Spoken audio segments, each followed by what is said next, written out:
Tom loved games. At 12, it was all he wanted to do.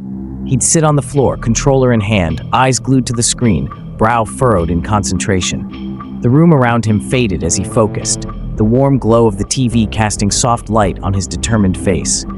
But his parents didn't understand. They stood in the doorway, arms crossed, disappointment plain on their faces. "Study," his father said, pointing to the books piled on the table. His mother's voice was softer, but no less firm. "Games won't feed you."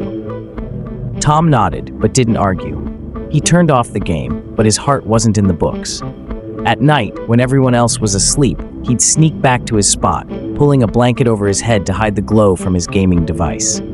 He played in secret, every click and flick of his fingers driving him closer to something he couldn't quite define. Years passed, and Tom's passion only grew. He honed his skills in quiet moments, learning every nuance, every tactic. When he finally entered a gaming tournament, he was sure he was ready. The stage lights were bright, the crowd loud, and his heart pounded.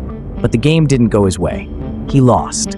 Devastated, he slumped in his chair as the words "Game Over" blared on the screen. In the crowd, his father shook his head. "Told you," he said when they got home. The sting of failure could have stopped him, but it didn't. Instead, it fueled him. Tom tried again. He studied replays, adjusted his strategies, and worked with anyone willing to help. He watched others, listened to feedback, and stayed up late perfecting his moves. Slowly, he got better. Each loss taught him something new. His room changed with him. New posters, new gear, and eventually small trophies began to line his shelves.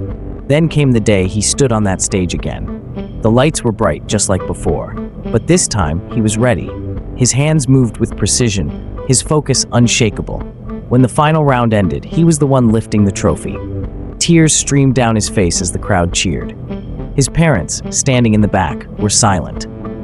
"Games aren't just games," Tom said, holding the trophy close. "Like seeds aren't just seeds." Effort, persistence, and patience had made him grow. What had once seemed like a childish distraction became his triumph.